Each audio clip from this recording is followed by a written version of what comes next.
All right, what's going on, ladies and gentlemen? This is Keyboard Warriors presented by CrossBonesMMA. My name is Eddie Law. With me today, Fred Kirby from Stand and Bang MMA and also Gem City Fighting. What's up, dude?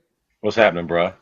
All right, so we're going to be most likely missing Mr. Heitor Emelianenko today for whatever reasons. Might come on, might not. Who knows? We'll have some fun with that. But let's go ahead and just kick it right away with last weekend's event, which I guess for a lot of people wasn't that exciting. And actually kind of wasn't if you think about it, right? yeah.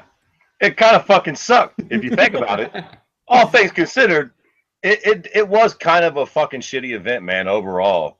I don't know. We'll get into all the fights individually, but I definitely think Mighty Mouse kind of lacks something. He's fucking great. Everybody's praising how great he is, and he does deserve it, man. That was a fantastic fight, but he's lacking something. All of his events seem to be lacking something. And Arlovsky and Mir was a major letdown, and then that fucking atrocity, Jan Blachowicz or whatever the fuck. So yeah, it was a fucking relatively shitty card, man, overall. Right. No, I agree with you. Now let's talk about the first weird fight, controversial, not kind of controversial, no, pretty controversial actually. Joe Riggs actually wins a fight via TKO against Ron Stallings after what exactly happened to him? Did he poked his eye and jacked his eye up, right? Yeah, man, it looked like he got his eye hurt. I don't think he got poked, man. It looked like he just got hit with a really stiff jab in that first round. And I don't know whether maybe like it scratched his retina or just injured his eye in some way, but it looked like he never really recovered after that. What the fuck? It fucked up his eye with that first big jab from Mr. Choir Boy. Yeah, and here's the thing. It just looked like Joe Riggs was actually doing pretty well in that second round. And then, it took that knee. He's the one that took the knee to the eye, supposedly? Yeah, I think it was an up kick, right? Yeah. Yeah, because it was very weird. Like, he came out, and then he ate that jab and lost that first round pretty convincingly. And then he comes out, lands that big shot, and is almost about to finish the fight and gets kicked in the eyeball on the ground with a weird little fucking up kick. It was an odd fight, man. It was an interesting fight. Here's the thing, too. Is every time you watch Joe Riggs, you expect him to die in the actual cage. Like, you do not expect this dude to survive shit. And for Ron Stallings to lose that way, it just felt really weird because it didn't look like the fucking knee hit the eye, right? It looked like it slid. He might have gotten hit in the taint. Something happened. I don't know what the fuck went on with that dude. But fucking, it was nothing. It was nothing. And I think he kind of got away with something there. Not on purpose, but the ref helped him out. Yeah, it grazed him a little bit, but I think Riggs was at 70 for a while, wasn't he? When he looked like fucking horrendous. Yeah, I think, and this last fight was at 85, right? Right. I mean, don't get me wrong, he still looks 167 years old, but I didn't think he looked fucking that bad physically coming in the cage. I don't know, man. He just got popped in his eye in that first round, and I think it just kind of fucked with him. But then he landed a big shot, and some weird shit happened. So. Shit, this motherfucker ate an extra Twinkie, came in fucking overweight, had to cut half a pound, I think it was, or a pound to fucking make. I don't know. Every time with Joe Riggs, it's never a straight story anymore. It's some bullshit happened to him. He got shot in the hand, kicked in the dick, whatever the fuck happened to that dude. So he always comes in with some fucking story, and it's never any different. It's always the fucking same shit with him. See, this is why it would be good. I hope eventually you see this, Dr. Feelgood. We can hear your fucking story about Joe Riggs and how he fucking shot himself in the leg and all the disgusting details. You got the inside scoop on that, but you're off fucking off doing whatever you're doing. So fuck you very much. Yeah, we could have had an exclusive fucking thing here. Into how fucking nutty old Joe Riggs actually is. Where does fucking Joe Riggs go at this point though? Like we always talk about fucking fighters hanging it up, and I know we sound like complete keyboard warriors saying some shit like that, but come on, what's Joe Riggs doing at this point, man? I mean, listen, the man's got to feed his family and shit, so I can dig that, but I don't know. You know what I mean? Like, I feel like he's going to get eaten up at fucking 185. So, yeah, a means to what end? I mean, who knows? At this point, it's just a name to throw on a card. Maybe next time they come to Phoenix, he'll be on that fucking card if he's still fighting. He's just a guy to throw in there, a guy whose people's name recognize. But this motherfucker has fallen far, dude. He's on the Fight Pass prelims. You see Joe Riggs in the main card. He's just slowly but surely just getting knocked down little by little. Then he did that freaking Beastmaster or Fight Master, whatever the fuck that was in Bellator.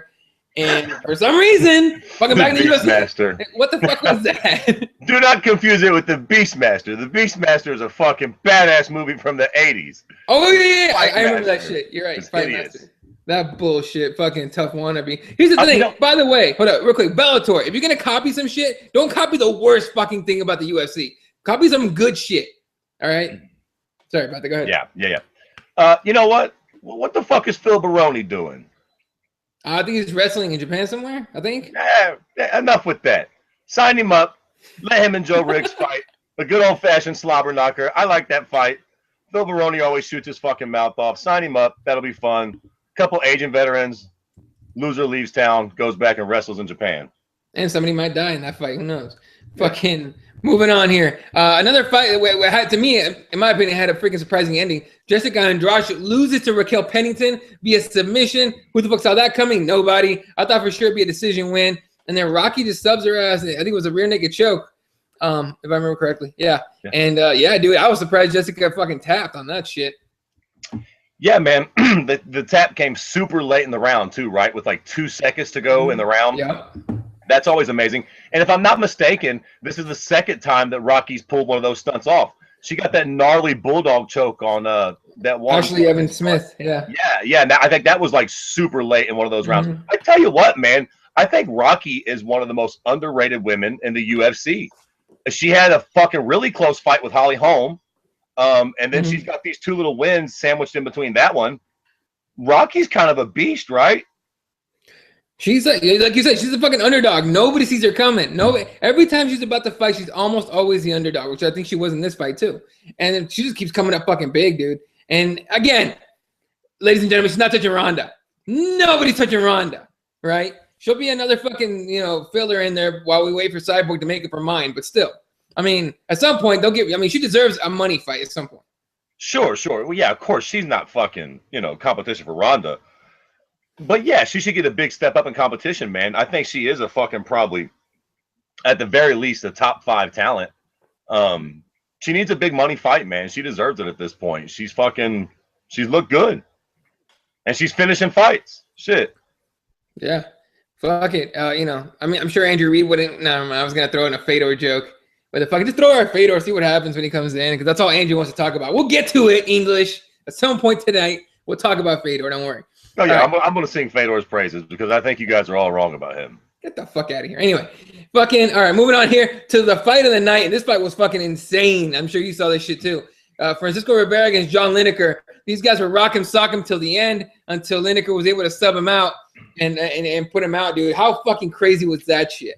Yeah, man. This and the AJ fight saved the fucking card for me as far as I'm concerned. This fight was fucking fantastic. Sloppy as all hell, but fantastic nonetheless. What the fuck? Rock'em sock'em robots the whole time. Ends in a submission, ironically enough. I will say this, though. It was a very fun fight, but I still think that John Lineker might be slightly undersized for 35. Yeah. And we'll get to this later with Mighty Mouse, but it's really weird. I'd really like to see Lineker fucking just make 25, man. I don't know. He looked great. He got a finish over a really super tough guy at bantamweight. So let's see where he can go from here. It was a fucking super fun fight, and thank fucking God this card needed a fight like this, man. But it was tight. No, I agree with that. And again, that was the one of the prelim fights, and I was waiting for the main card, thinking that was gonna be more exciting. But let's real quick, was the Ross Pearson Paul Felder fight? That was a good fight. I thought it was an excellent fight, in my opinion. But, okay. Right, that did was you a think? really good fight too. Do you think Pearson won that fight, or do you think Felder should got screwed on that one? No, I think Pearson won. Yeah, I don't think Felder got screwed. It was a really good, close fight, one way or the other. You know what I'm saying? So I don't think that nobody got fucked in that scenario. Yeah, I had it for Felder by a little bit, but I wasn't complaining about Pearson winning. There was a lot of fucking people on Twitter going, "Oh, what the fuck," but fucking Twitter people, they're all insane. Always with the fucking crybabies, man. Some fights are just super close, and that's kind of a thing that I feel bad for with Paul Felder. It seems like he's had a couple of those fights here recently where they've been really close, where they almost could have went his way, and he just kind of got a bad loss out of the deal. He still looked good in those performances, so Yeah. And that's another thing. Like after this fight, even I don't think he still gets bumped down very much. It's kind of an interesting situation he's in. He's coming off of 2 losses in a row, right? Right. He's got 2 in a row. 1, 2. Yeah, Pearson and Barbosa. Okay, yeah, right. So top guys, and both the fights were very competitive. So he's 0-2, but it kind of almost don't feel like it. Like I'm still kind of stoked for his next fight, and I would still give him a chance against most people. You know what I'm saying? So it was a good loss if there's such a thing. It at least wasn't like a very painful loss to where he's not going to be, like you say, he's not getting bumped down very much. You're not going to see him in the Fight Pass prelims next card. This is going to be, if it's a fucking free card, like a FS1 card or Fox card, he will be on the main card. There's no way he's not. But I think, you're not going to see him bumped down again, in the prelims and get like, I can't even fucking think of anybody that you could give him like that late. But yeah, Paul Felder's not going anywhere. He'll be around. Yeah. As long as he's not like filling in or no shit like that, if they can line him up with somebody, he'll still get some kind of a name. He's a fun action fighter, and his 2 losses were super close to very top guys, so he's all good. Yeah.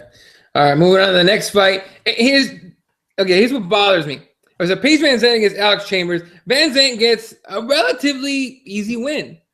And, Chambers already came out saying she blew her knee out in the second round or late first round, whatever you believe or not. But here's what bothers me. After that win, people are calling Paige Van Zandt the Ronda Rousey at 115. That bothers me because I think Paige Van Zandt is overrated as fuck. What do you think? Paige, yeah. Paige Van Zandt is a really good-looking broad, and she is very talented. But there's a major difference between the kind of shit that Ronda Rousey does and what Paige Van Zandt is doing. Quite frankly, Paige Van Zandt has a lot of growing to do. She's super young. She's super tough. She's with a great camp. She has a shitload of potential, and she's pretty and well-spoken. So she's got a lot of upside. There's not a lot of reason to hate on her. But her striking is sloppy. You know what I'm saying? Like she's had the right opponents, and I don't think that she should get a major step up in competition yet necessarily. I think they should kind of bring her along slowly because I think there are obvious holes in her game yet. She's still really young. She's tough. She's super good looking. She's relentless. She's got an interesting game. And like I said, she's with a great camp, so she's going to keep evolving. But let's not get fucking crazy. I wouldn't throw her in there with the Wolves just yet. The Rose Namajunas and the likes. You know what I'm saying? Yeah, but when people calling her the next Ronda Rousey, you got to give her somebody. You got to give her like a legit name. Maybe Randa Marcos, maybe Tisha Torres. No. That's way too much, man. Way too much. Seriously. She's good, but I don't think she's necessarily that great yet. And there's no sense in ruining that shit. This don't got to be boxing. We don't have to feed her tomato cans. Because, yeah, I know fucking Dr. Feelgood, if you was here, you'd be going, Jesus Christ, can we get this fucking broad some competition already? Soon enough. Let her slowly build up. What the fuck is that Australian broad? Beck Rawlings. Round her up. Why you know not? What I'm saying? She's a name. It's a fight that Paige Van Zandt will probably win, but she needs experience, man. She's good, not great. She's just hot too. So. Oh yeah, and here's the thing. I think that's the fucking reason people were trying to call her the Ronda Rousey at 115 because she's hot. The UFC wants to market the shit out of her to get her to that point and hope that she can, fucking live up to it. But dude, I think if you throw her at anyone in the top 5, maybe top 3, top 4, especially if it's like Watterson or Rose. And especially Johanna. Johanna would destroy her so badly. For sure. But fighters do evolve and learn, especially when they're as young as she is. If she fought Johanna fucking 3 or 4 months from now, for sure, she'd get that ass busted. But, if she could get that fight a year and a half, 2 years from now and get 2 or 3 wins under her belt and build her way up, she very well can make a credible challenger. You know what I'm saying? But you don't want to throw her in the deep end just yet, man. Just because she's marketable. You know what I'm saying? She needs to be built up. But Dana White's sitting at home like, come on, bitch, fucking get some wins, get some big wins. Let's go. Yo, English just fucking nailed it though. What about her and Calderwood?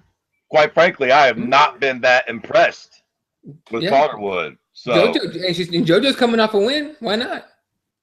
Right, exactly. And yeah, exactly. Those type fights. A name, but let's not ruin it with the Tisha Torres or Randa Marcos or something like that, where you're probably gonna see Paige Van Zandt take a fucking nasty L when it could be a competitive fight if she has like a year to fucking, grow as a fighter and possibly even physically a little bit. Right. And here's we got a few tweets here. Mike Jarvis saying that Paige Van Zandt needs a lot of polishing. Completely agree. English coming in with PVZ versus Calderwood. Gary says your impression of Aaron is spot on. And Paige already fought Tisha Torres. Okay, good point. And then this is the weirdest fucking Twitter name ever, but I talk to this chick once in a while. Lady Horngina Smith says, I was screaming like a nut. My sister told me to shut the fuck up when talking about the Lineker fight. So, those are the two. Whoa. Lady who, what the fuck? Horngina. Why the fuck am I not tagged in that name? Lady Horngina? I don't know. I don't see that fucking shit. All right. I'll find it. And then over on YouTube, we got Code Blue coming in with this test. What's up, dude? And then Jesse Rhodes can play PVZ when they make the porn movie. I don't know who Rhodes is, but I'm looking her up in a little while. Yeah. Anyway, all right, moving on here. Let's talk. Let's skip the Anderson Blachowicz fight. That was garbage. But Anthony Johnson knocks out Jimmy Manuel with a monster overhand. Same overhand he threw at DC because that sent DC halfway across the cage, but didn't finish him. Whoa! Hold on. No. We most certainly are not skipping over the garbage. Okay, we're going to take the garbage out. Go that for fucking fight. Dana White's lucky I'm not a little cocksmoker. I do want my fucking money back. That was a major snooze fest. They need to cut Jan whatever the fuck. That was a fucking shitty fight. At the very least, that poor prick don't never need to be on the fucking pay-per-view portion of anything ever again. Yeah. No, he was garbage. Straight up garbage. And Corey Anderson is boring to begin with. I mean, why the fuck would you throw Blachowicz at him? Now, I'm not a big tough guy. Didn't he win tough? He won tough. He knocked out Matt Van Buren to win the tough. Exactly. That right there goes to show you how fucking far off tough has fallen. What a shitty fight. There was a point in time where being a tough winner was a big fucking deal. And people actually look forward to those fucking fights and those guys. What a fucking shitty fight from a shitty tough winner. That fucking show is officially Clayton's. It's almost like if you're a fighter and you want to make the UFC, you don't want to be on that show, man, because they have such a shitty streak recently. I mean, the last decent fighter that came out of there was that kid from Tough Latin America, that Yair Rodriguez from the Mexico card. He's fucking legit as shit. But other than that guy, I mean, who else came out and actually made any kind of noise in recent memory? Yo, nobody in a long time. And listen, we didn't have to spend a lot of time on that fucking fight, but yo, if you fucking suck, you at least need to know your performance sucked, the both of y'all. You should be fucking fired. Dude, I started watching the first part of it. Once I realized what it was going to be, I dipped out, grabbed some food, came back just in time for the Rumble fight. And so that's why this fucking card was kind of shitty. You had that fight, which totally fucking took me out of the mood. And then you had the next fight. Go ahead and introduce us now to the Rumble fight. Real quick, Mike Jarvis asked, what about Felice Herrig for Paige Van Zandt? Hasn't she fought her already? Yeah, she already kicked Felice Herrig's ass, Mr. fucking Smart Tits with the Tisha Torres. Since you fucking know so much about PVZ's fucking past, you cute little prick. Yeah. And then a couple more YouTube things. He shouldn't be on a milking competition. Who? Oh, just a test. Okay. I don't know what the fuck. Look, Code, I have no idea what the fuck you're talking about with. He shouldn't be on a milking competition. Anyway. And Alfonso says, no one that's good wants a tough contract. And you're fucking right. No one wants that damn tough contract. Putting that on your resume these days means you were on a shitty show. And probably the guys you were fighting were cans. So that's kind of what it is. All right. And just like you were saying, moving on to the next fight, Anthony Rumble Johnson knocks out Jimmy Manuel and gets performance of the night bonus while getting protested outside the arena for domestic violence and shit like that, and beating up his dogs or something like that they were accusing him of. But let's talk about the fight. Overall, Rumble did what Rumble does, right? And everyone was saying that Jimmy Manuel's gas tank was better, and if he got out of that first round, he was gonna win, and it didn't work out that way. I tell you what, Jack, AJ's got some serious power, man. I thought that Manoa would be able to kind of box with him a little bit and not necessarily match him for power, but hurt him enough to keep AJ honest. AJ threw heat at him the whole time. He was not really worried at all. He looked cleaner in the exchanges, and when he hit him, you could tell it hurt a lot fucking worse. AJ's scary, man. He is a very fucking powerful, dynamic striker with them little gloves on, not cutting hardly any weight. He's a fucking animal, man. I think there's a way to beat AJ, but standing with him is not a smart proposition. No, you want to put him down on his back or make him wrestle and tire him out the way DC did. Yeah, up against the cage. You need him in close quarters, man. You do not want that guy out at range firing them missiles at you from all directions, man. He's a fucking scary striker. So, yeah. And you know what? AJ probably is a bit of a dick. And he probably does have some anger issues. Where there's smoke, there's fire. But god damn it, he's a fucking cage fighter. Of course he took that fat hose yoga mat and threw it. Mm-hmm. He fights for a living. Fucking dogs with the ear cropping. And but there was no real proof. It was some guy found a picture on. And first of all, Anthony Rumble Johnson saying that it was his friend's dog, right? He didn't even do that to his dog. It was his friend's dog. So there's no proof he did anything to dogs, first of all. Second of all, the independent investigation cleared Rumble. Now we know how good independent investigations are. But he was cleared. I mean, I think that investigation would have, I think the UFC, had they found any actual, like, real legit evidence of domestic abuse, would have distanced themselves from him a lot, especially these days. AJ needs, AJ, send me a check for this valuable fucking advice I'm about to give you right now. Stay the fuck off of social media. Mm-hmm. Just get the fuck off of it. Stop talking and just stay away. Because at the end of the day, telling some fat broad she's disgusting and cropping your dog's ears, as fucking gross as it might sound to some people, I'm pretty sure it's just a legal procedure in a lot of places to do it with certain dogs. I have a Rottweiler, and we crop their tails. Some places you might not be able to do that. Some folks might find it inhumane. I don't really give a fuck. I don't care what he does with his fucking animals, as long as he's not fucking, like, choking them and shit and not feeding them. Mm-hmm. If he's fucking doing certain things with them that are within the confines of the laws in his state, put your fucking belly aching. And like I said, woo, he's such a big mean guy. He's a fucking professional fighter. Very few fighters are nice. Very few fighters are nice. And why should they be? Always with the role models. I'm sure fucking Tim Tebow and let him be your role model. You don't need AJ to be your role model. I'm sure Chris Weidman's a bit of a dick too, but he ain't gonna put that shit on TV. So that's just, I think most fighters are gonna be assholes. But here's the thing. As far as the dog thing goes, if Michael Vick can be convicted for what he did to dogs and still play in the NFL, he's a backup quarterback for the Steelers right now. Anthony Rumble Johnson, for there not being an ounce of evidence against him about the dogs, should be okay. Now the domestic abuse stuff, I mean, nothing came of it. I mean, he admitted, or he pleaded guilty to one charge, something like that, like a while ago. Yeah. Like that. But I mean, nothing came of it. Nothing happened. So. Right. Go ahead. You can't judge him based on that shit, man. I mean, I suppose you can. You can ever think whatever the fuck you want about the dude, but whatever, man. Fuck it. I don't care about that shit unless he's proven guilty of doing some heinous shit. Then that shit's all hearsay, and them are just haters. Like, like he told the media row when he went down, like, fuck y'all be talking shit. I like it. Dude. Yeah, exactly. But besides, ladies and gentlemen, just to fucking not get everyone go crazy. If Rumble, there's evidence that comes out that he legitimately beat the shit out of some women, fuck that guy. But until that comes out, relax. Sure.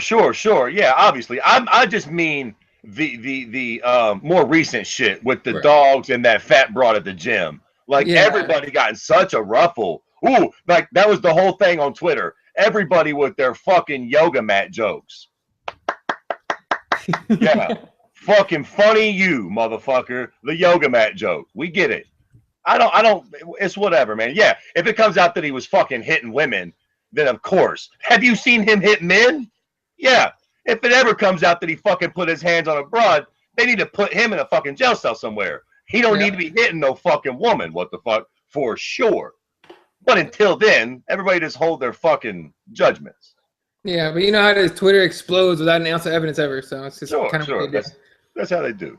All right, we wanted to the last two fights, maybe not the main event, but the co-main event was so disappointing that Roy Nelson decided he was going to apologize for the fight. Roy Nelson actually got on Twitter and said, myself and the heavyweight division apologize for that shitty fight.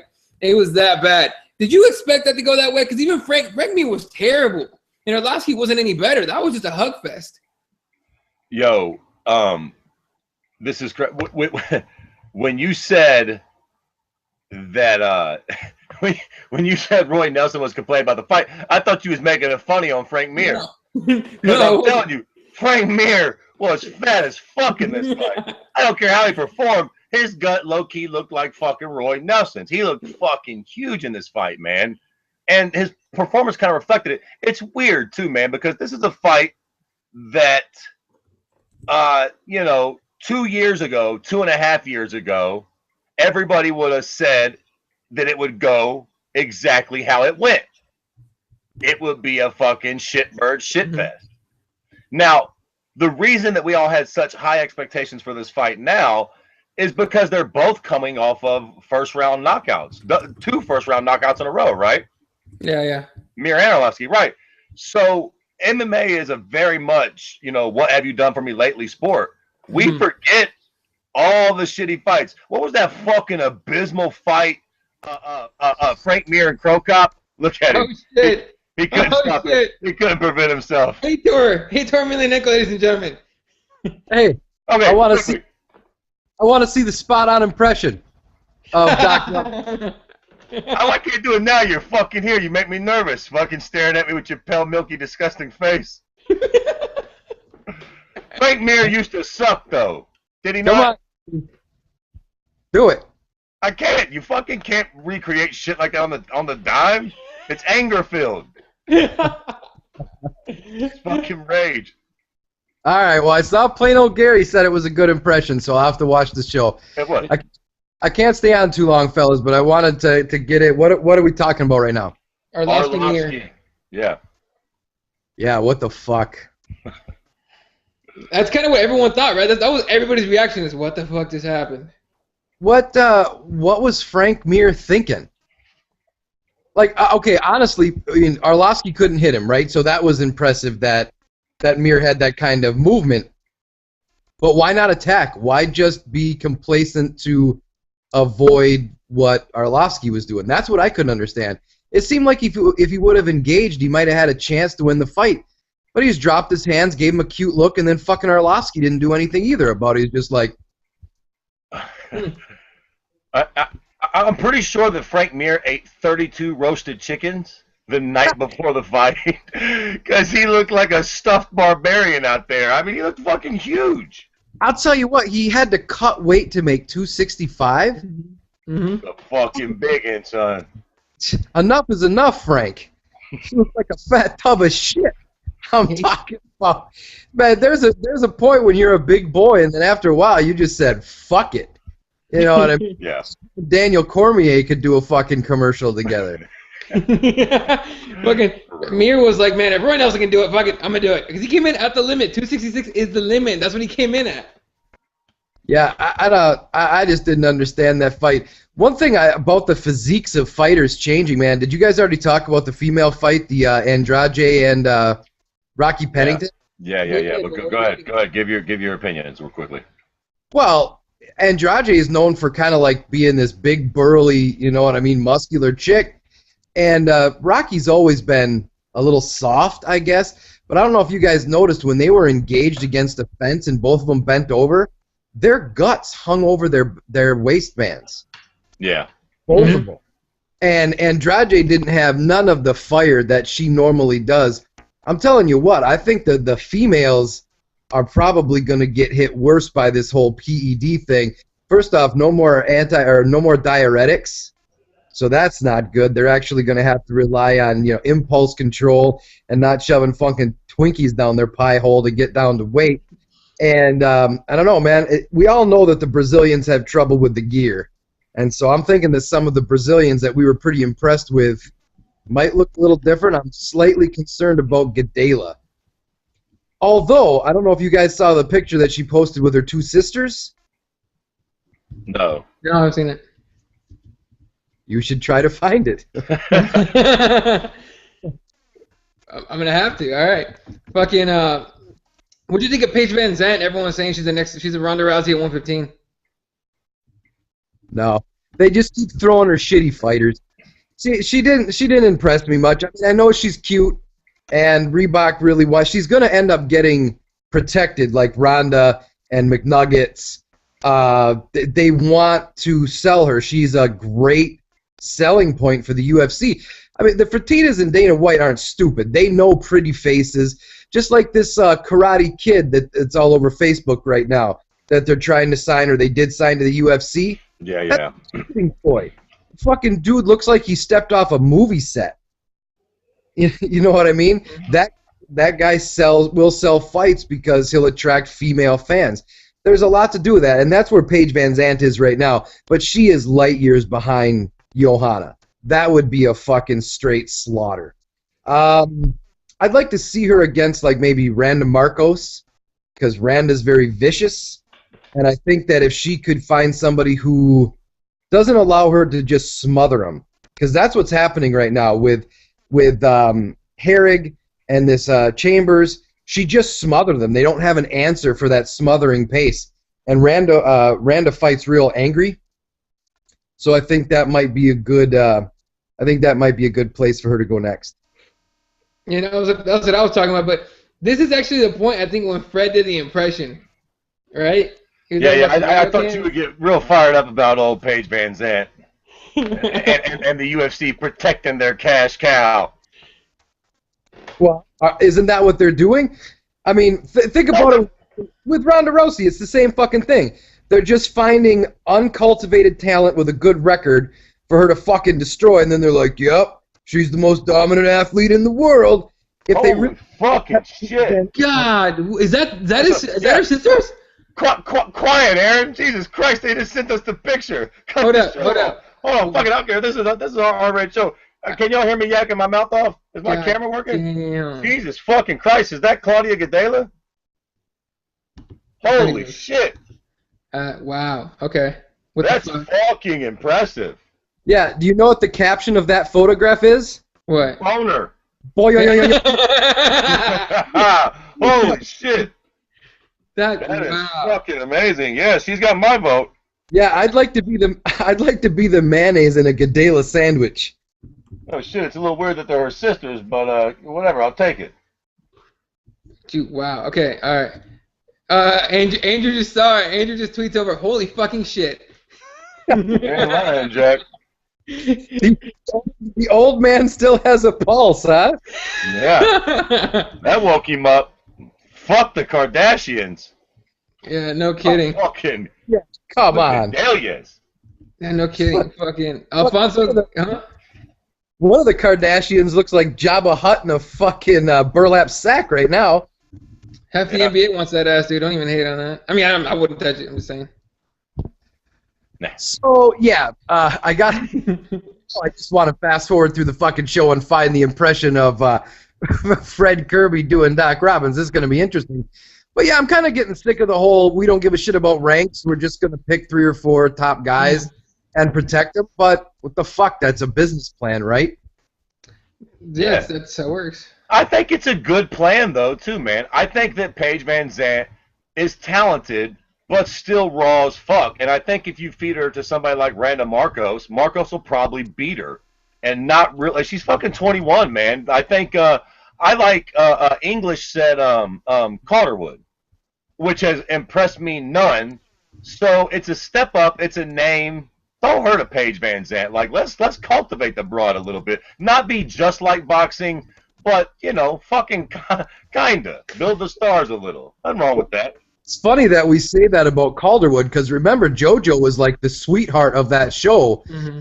Then I mean even fucking Scottish people aren't supporting her anymore. They're like, nah, fuck. bring Robert Whiteford to a show, or fucking raise somebody. Fucking leave JoJo at home. Go make some. No shit. No shit. Speaking of things we need to leave at home, let's go ahead and get to the fucking Mighty Mouse fight, because I'm really interested to see what you two fucking cunt sniffers think about this one. Go ahead, I'll tell you what I think. You know what? The phrase I'm getting most fucking tired of in our sport? I didn't fight up to my potential. No, you got your ass beat. You your fucking potential. And your potential wasn't enough, and you got your ass turned inside out, John Dodson, and everybody else. I didn't fight up to my potential. I didn't fight up to my potential. Hey, you got one fucking job, to fight up to your fucking potential. How is it every time you lose, you don't fight to your potential, but when you win, it's praise Jesus and glory to be to God and all this fucking shit? Yeah. So go back to the musings of idiots. I want fighters to start blaming Jesus when they lose. No more fucking, I didn't live up to my potential. Be like, you know what? Fucking Jesus wasn't on my side tonight. That's exactly what it is. It's Jesus. That's what I think. Fucking John Dodson got ran around in circles by a guy who is superior to him. Plain and simple. Whether you like the little guys or not, whether you like Mighty Mouse or not, that guy is fucking ultra impressive. And then to get kicked square in his nuggets and then tell fucking Herb Dean to fuck off, stop me. Get the fuck out of here. I'm fighting. Yeah. That was classic, man. You had to give him a little bit of respect. And then after the fight, looks at the camera and goes, I'm still pretty as a motherfucker. How does he look? Come on, Kirby. You got to enjoy that at least. Listen. You're absolutely right. I do. I don't really fuck with Mighty Mouse. And for some reason, he doesn't rub me the right way either. But I'll say this. You're right. His performance was good. He was aggressive. He looked like he was actually kind of trying to find the finish. He was knocking the shit out of Dodson in the later rounds, fucked his nose up real good, made him bleed, said the word motherfucker afterwards, was kind of boisterous. I tell you what, man, here's the deal with John Dodson for me. You know who John Dodson kind of reminds me of in a weird way? Jose Aldo. Okay, now here's why he reminds me of Jose Aldo. Because he is the absolute ruler of a division that nobody gives a fuck about, because of how much better he is than his competition. When Jose Aldo was smashing out Ricardo Lamas and the Korean Zombie and fucking Mark Hominick, even though, you know, he fucking gashed in that fight a little bit, blah, blah, blah. Those were all fights we knew he was going to win. They were filler fights, and they were fights that nobody really cared about. And DJ's kind of in that spot right now. I know, you know, it's me and McHug Nuggets and the whole most of it. DJ needs a Conor McGregor. He needs somebody to come in that fucking division, liven it up, be good, and talk some shit. He needs a Joe Frazier. He needs a villain, man. We thought Dodson was the guy. He wasn't. He got lucky that first fight. He landed a couple good punches. He's not that guy. DJ needs a real fucking foil. But, you know, and listen, DJ's a good guy. He's smart. He had the Xbox thing going. He's got his kids. He's a real likable guy. You need a brash, arrogant cocksucker. You know what I mean? A Connor or a Tito at flyweight to come in and say, fuck this alien-headed little prick. I'm going to kill him. And then actually be good enough to back it up, because then all of a sudden we'll care about flyweight. DJ's got all the talent in the world, but until he gets somebody to come there to make us all care, the division's going to be in a weirdy-beardy land, man. See, I think actually that's where we're emerging, depending on if Conor can get it done with Aldo. Because so far, Conor has proved to be not better than everybody, but freakishly better. Right? So let's say he's Aldo. Then at featherweight, we've got somebody who is head and shoulders above the rest. At flyweight, we've got somebody who is head and shoulders above the rest. In the female bantamweight division, we have somebody who is freakishly better than everyone else. Until John Jones couldn't get his face out of the booger sugar, we had somebody who is freakishly better. And I think sometimes that actually puts the brakes on the division. When you know that title fights are not going to be competitive, do you really keep caring? Like with John Jones, it was almost a fuck everybody would talk their mess. Oh, I'm going to be the guy that gets inside on John Jones. And sure, you got inside, but he still fucked you up for your trouble. I'm going to be the guy who takes John Jones down. Yeah, you took him down, but he popped right back up and then fucked you up for your trouble. You know what I mean? It's the same thing with all these little yapping mouths when it comes to Mighty Mouse. I'm going to be the guy that's faster. I'm going to be the guy that's better. And clearly, you're not. He's fucking light years ahead of his competition. Can he get tagged? Sure. But, I mean, got to remember, too, things have changed. The fucking magician knocked out TJ fucking Dillashaw. Right. Point. Now, if he fought TJ Dillashaw, I'm pretty sure TJ would stuff his head up his ass. That was my point, though. Fucking 2 years ago, nobody knew who the fuck Conor McGregor was, and Jose Aldo was the king. All of a sudden, we've got this mega fight now. You know what I'm saying? Like, there's a guy out there right now that's training that could potentially be competition for DJ. DJ's not superhuman. Neither is Ronda Rousey. Eventually, somebody will come up. You know, fuck, dude. If you go back in time, Chris Weidman couldn't have been more of an underdog going into that first Anderson-Silva fight. And even Anderson thought he was that big of an underdog. Anderson's fucking clowned so much he flat got knocked out. There's always somebody else coming up. Now we got Chris Weidman and Luke Rockhold.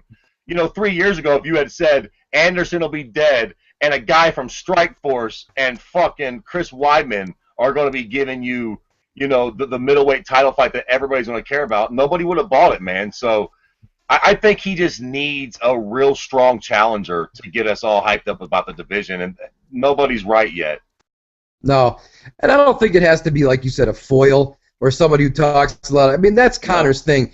I think now, I mean, honestly, even the Conor fans are getting fucking tired of the rhetoric. You know what I mean? During this last press conference, when he's like, I see stiffness and all this, and Dana White had to whisper in his ear, fucking pull your fly up, you little moron. There's nothing worse than talking shit and having your little Irish prick hang out of your pants while you're doing it. That's pretty fucking embarrassing. But it's all an act. Conor McGregor's not that guy. He's good at doing that act, but the act is getting old. What I'm impressed with Conor is that when he gets in the cage, he really does hit that hard. He really does move that well. And that's what we're going to need to see at flyweight. And frankly, pretty much everywhere. We're going to have to see another challenger emerge. We used to have, what was it there, JDS for Kane. Now that kind of thing is more or less done. Now we need to see somebody who's, you know, going to equal Werdum, and it sure as fuck isn't going to be Fedor, so just stop that mess. But that's what it is right now. We've got several divisions where the top of the division is just head and shoulders above the rest. And it kind of makes it boring because it's a foregone conclusion that they're going to keep the title. Yeah, true. Well, quite frankly, on a lot of the plethora of your topics there, fucking Fedor can definitely fucking compete. So let's not just get crazy. Werdum's an old shitbird too. You cocksuckers are so fucking fucking rude, cocksuckers. Listen, how the fuck is every other prehistoric heavyweight of all time going to have these reemergences, including fucking Werdum himself? But Fedor's not capable of coming back and fucking competing on a high level. It's ridiculous. Fucking Stipe. Yeah, I gotta tell you, you know, those old the old Pride guys don't translate well to the UFC. That was the big question about. I mean, sure, he's fucking doing the freak show fights and shit like that, but the last Princess never really fought UFC quality guys, plain and simple. And when he did, what happened? Hendo? Come on, Kirby. What happened? Dan Henderson. Okay, you know what? Let's stop. Dan Henderson snuffed him. Werdum snuffed him. Bigfoot snuffed him. That's where I gotta stop you. Now you're fucking starting there with the bullshit. Bigfoot was on steroids. It's a fucking loss and it's cheating. Still snuffed him. It's on your record. It's like on your resume. If you got fired for whatever, stealing from your boss or whatever, it's on your fucking record. He still lost to Bigfoot. If it was a lie, I don't care if it's on my record or not. It didn't actually happen. It was a falsehood. Listen, Dan Henderson, I'll give it to you. But here's the thing. Okay, all bullshit aside, even in those fights, I don't think that Fedor got dominated. He got fucking he got clipped with a what are you fucking do you fart over there, Aaron? He got clipped with a big punch against Hendo, and he got submitted against fucking Werdum. He jumped right in his fucking guard. Dumb mistakes. Okay. So you and the fucking excuses when you latch on to something. It wasn't just complicated. He just got 6 of his teeth knocked out by a big shot by a better fighter, and then he fucking got choked to death by a better fighter. Flukes. All flukes. And then one of the biggest shitbirds in the UFC because he was taking a little bit of the special sauce. Oh, with a little bit. Look at that guy. He's a giant.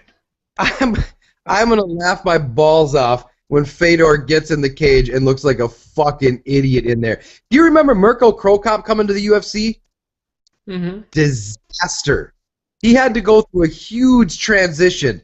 Fedor is going to be worse than Cro Cop in the cage. Andrew Reed, fuck you. I know that you have all the faith in the world in Fedor, but you and Kirby.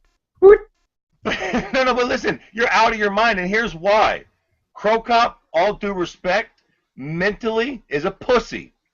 Cro Cop was fucking reluctant to fire off his missiles. Fedor went out like a goddamn animal on his shield.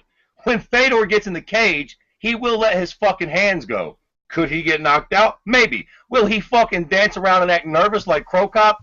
I guarantee you he does not. Guarantee that. I guarantee you he gets woke up and sat on a stool. Okay, who do you think he fights, smart guy? Realistically, what do you think they give him? Is he even fucking signed? What are we talking about? Do we think he's actually going to get signed? Is that a thing? I mean, here's the thing. Bellator's out, supposedly. You know World Spider's not going to get him. Nobody else is going to get him. The UFC's basically kind of like in the lead for this shit, right? Okay. So who's he get first? Anthony Hamilton? I don't know. They're going to give him Overeem or Cro Cop first. Ooh, Cro Cop. But wait. Overeem's got the fight with Dos Santos coming up. And don't Cro Cop. Who gives a shit? The last princess isn't signed yet. We got time. But if Overeem happens to beat JDS, what? If Overeem beats JDS, he ain't getting that fight. I don't think. Ain't Cro Cop got a fight lined up too? I think. Those are the only 2 fights that make sense to me. What are you gonna do with Arlovsky? Unmute your mic, Eddie, for Christ's sake. Sorry, my nephew's knocking on the door. Anyway. What about Arlovsky? They're still going to push him to the next higher level. For some reason, higher level. He won the fight against Mir. No. He's going to end up fighting I'm guessing he's going to end up fighting the loser of the title fight. Whoa, wait, Fedor or Arlovsky? Well, no, that can't happen. Well, that fight don't happen until fucking March now, right? Right. Arlovsky's suspended for 6 months. Yeah, Arlovsky's out till at least 2016, supposedly.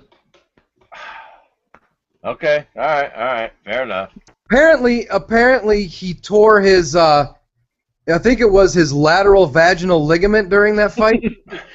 Tore his taint.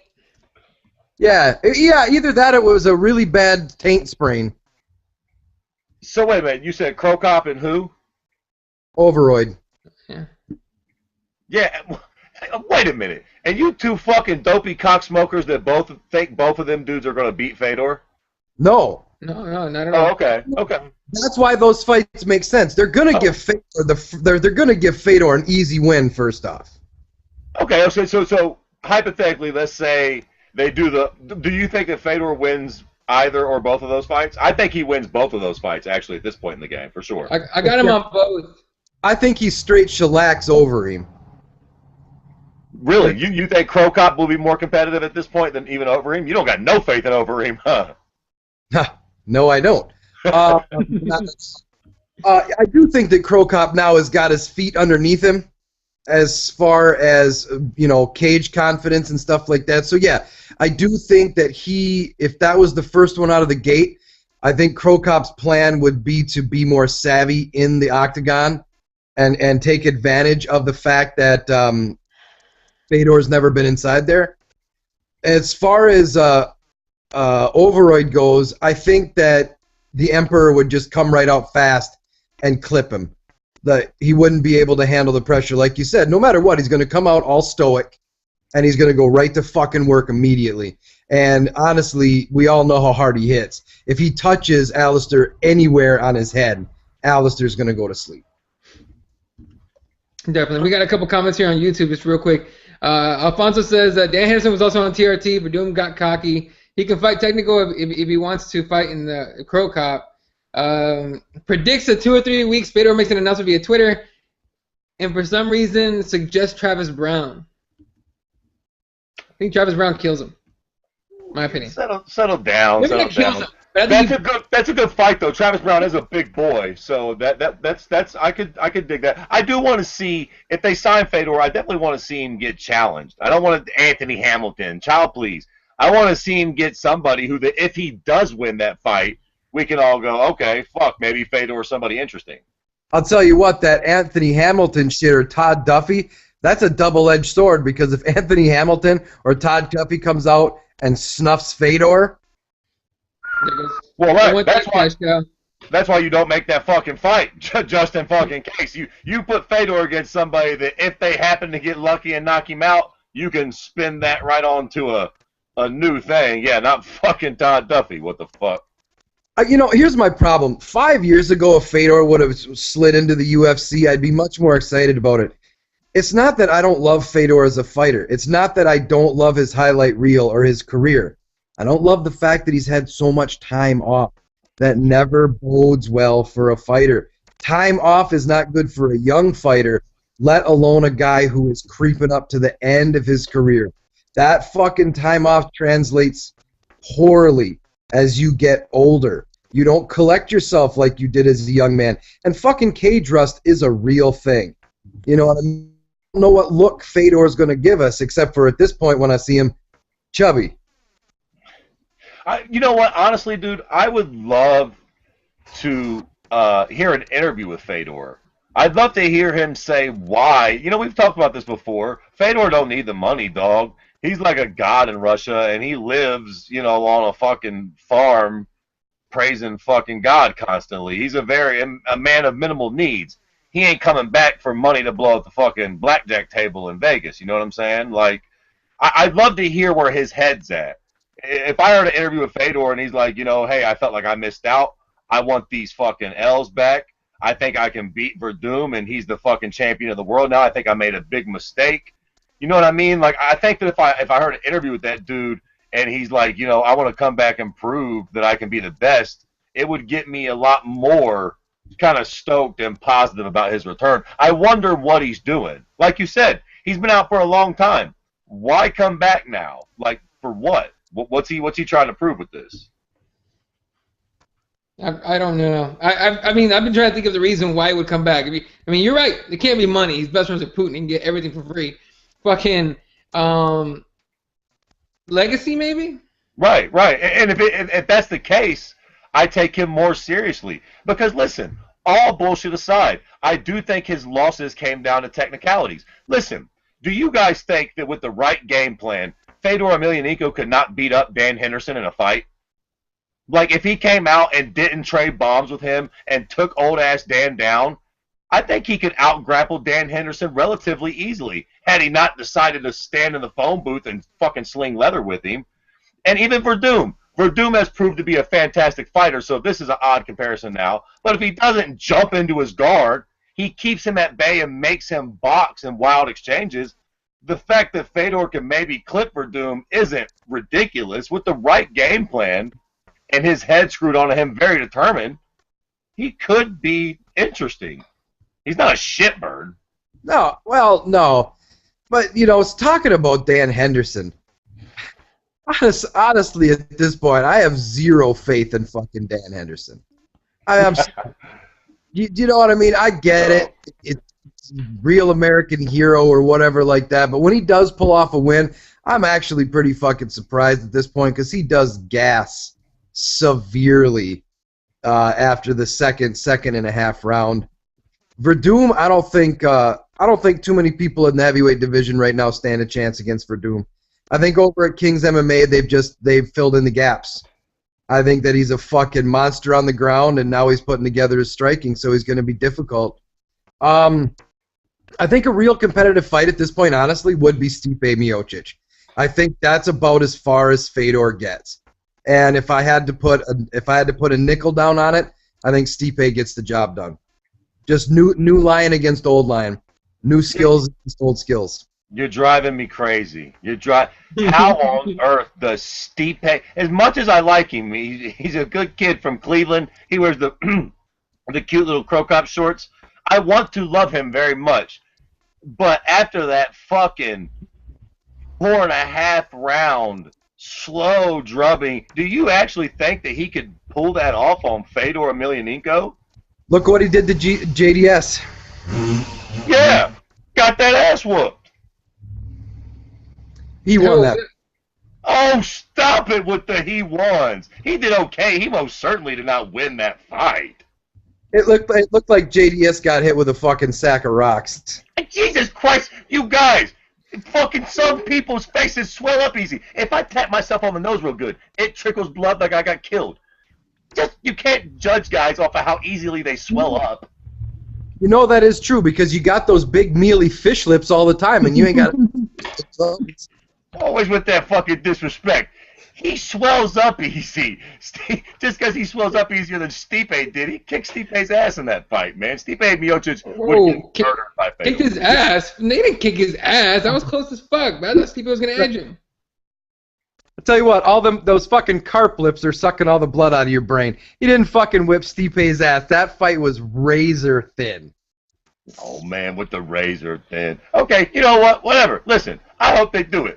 I hope they line it up because Fedor is going to beat the shit out of Stipe Miocic. He'll come up that cute little gay-ass boxing stance trying to jab around, and Fedor is going to unleash fucking hurricane thunder on his ass. Oh, he better hope he can out-wrestle him. He better hope he can take Fedor down because if he can't, he's going to get fucking thunderstruck. Hey, what about Fedor against either Rothwell or Mir, or even had they been able to get it on time, Fedor against Barnett in Japan? I mean, would that have made sense? Any of those made sense to you guys? Sure, all those. Yeah. Well, at this point, I don't know about Mir. I think that fucker drank the Kool-Aid or something. He's buying into himself too much. What in the fuck? I can't get over that last performance. I don't like it when guys just stop and clown. No. It don't matter if you drop your hands and fucking Arlovsky didn't hit you. Now I wish he would have hit you. I wish you would have been fucking walking in potholes looking all stupid like you did against JDS. At least it would have been a good fucking fight. There's nothing worse than fighting with a guy that won't engage. That's why Arlovsky looked so shitty. It's because he had a fucking dance partner that wouldn't dance. So listen, this brings us full circle to exactly what I was about to say when you got on the call, fucking Aaron. Listen, I think that we all kind of forgot some of the previous performances from these guys. MMA is very much what have you done for me lately.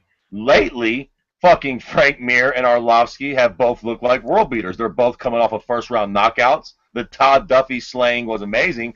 But the point that I was about to make is right as you came on, do you remember Mir's fight with Crow Cop and how fucking abysmal that fight was? Mm-hmm. It was literally one of the worst fights I'd ever seen. Now, Mir ended up finishing Crow Cop with a knee like late in the 4th or 5th round, but the fight fucking sucked up to that point. So, you know, he's always been this kind of guy, man. Sometimes he can be super exciting, and sometimes his fights fucking suck, man. You know, it's the same with any of the heavyweights, though. If you look at Crow Cop against Gonzaga, well, fuck, if you use that as the sounding board, he's amazing. Take a look at his other fights. Not so much. It's tough. I think in the heavyweight division, except for the top 3, on any given night, any of the heavyweights can beat any of the other heavyweights. It's just that division. They hit too hard, you make a mistake, you go to fucking sleep. Plain and simple. Listen, another thing before we wrap this shit up, just quickly jumping topics back to the Mighty Mouse and the flyweight thing. I think they need to sign some more flyweights and have them fight more often. It still feels like a weight division we don't see very often. I'm sure there's got to be a lot of little fuckers out there that are talented. And you know, when's the last time you've seen 2 brand new flyweights? Why do you think that? That's why it's so hard. Where the fuck do you get a Munchkin land? When's the last time you saw a 125-pound full-grown man? That's like a fucking freak show in and of itself. 5 foot, 125 pounds, full-grown. No, but they're doing these whole fucking expansions into fucking, what is it, China, Mexico, They fucking make human males over there smaller. It's a thing. I don't fucking make the rules. Chinese males are little dudes. All of them motherfuckers are in World Series of Fighting. I don't know. I don't think they need to worry about fucking expanding the 125-pound division. Why don't we make a boring-ass division bigger? Fuck that. Let's focus on the divisions that people actually want to see. You fucking mean old cocksucker. That's why we need to do it. Because the goddamn division's boring as shit. We need some fucking new blood and talent. They need to go find a mouthy little fucking Chinese dude that can fucking come over and swag out the division. Give us something to give a fuck about with flyweight. Oh, yeah, because all those Japanese and Chinese guys so mouthy. They are. All of them with their disrespect and their fucking trash talk. You wouldn't know if they were trash talking, you fucking moron. We got translators. The translator be talking shit for him. What the fuck? Yeah. Half the time, Sexyama. let me tell you what, half the time I think those translators are just making shit up. You ever notice that the fighter talks for a minute and a half and the translator goes, yeah, he's very happy the fight was planned. Yeah, I know. Hey, listen. Totally with you on that shit. Those fucking translators are full of shit sometimes. No way that's all he said. All right. Real quick. Well, that's gonna be it. No UFC this weekend or next weekend. We don't get anything until September, I think 26th, which is the Japan card. What Yeah, I know, right? We get a nice little break. World Series of Fighting on September 18th. Bellator Dynamite September 19th. And fill in the blanks in there with whatever Fight Pass shit's going on. I think Invicta comes up pretty soon, actually. So Invicta's this weekend. There we go. Invicta's this weekend. So check that out on Fight Pass. Main event, I think, is Avenger. Right? Avenger against whoever the fuck. I can't watch that fight. Yep. You have to report that one for us, Eddie. Tanya Avenger makes me physically sick. Oh, dude. Well, there goes her ever being on Stand and Bang. Well, at least I got the fucking nuts to say it on whatever the fuck YouTube, because you guys shit on her so hard during that fucking card in DM. Oh, look at this fat, disgusting bitch. Look at this fat fucking pig. Hey, fucking disgusting. And I'm willing to say it on fucking YouTube. It's gross. It's gross. Fair enough. On that note, I know you guys are taking a bit of a break from Stand and Bang. I know you guys did do an episode of Musings though that was fucking great in my opinion, especially for one that the start of the episode you guys were talking almost sounded like you thought you guys were throwing it together. It ended up being really fucking good, I think. Yeah, fucking murder and mayhem. What do you mean throwing it together? There's a game plan to all those shows. No, my favorite was the quote of the night, which was fucking goddamn it. It was stretching cunts. What was the first part though? Smoking blunts and stretching cunts. If I had a lot of fucking tattoos, I'd fucking get that somewhere. I would get that somewhere for sure. Seriously, you said that shit, and like I couldn't help it. I was fucking laughing so hard, dude. So, where can they get that episode? SoundCloud. There you go. So SoundCloud, then just search Stand and Bang MMA, and just scroll down a little bit. It's episode number 7. That it's exclusively on SoundCloud, right? Yeah. For right now, we only have it on SoundCloud. Now that we're taking a little break from Stand and Bang, I actually might put the idiots up on iTunes and shit just to see if we can pollute more people's minds with that shit.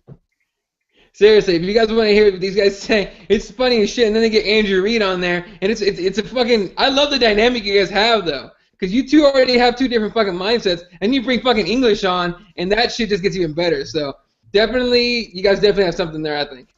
Yeah, we're having a good time with that show. As far as Stand and Bang goes, with the clinic taking off, and Kirby's out of country assassinations picking up, we just time to cater to fucking fighters. We almost had Anthony Johnson on, and then the shitstorm with Johnson started up with the fucking yoga mat and him cutting dogs' ears off, and so that would have been all weird. And it's just strange, like you get a hold of 50% of the fighters and they're like, yeah, great, no problem.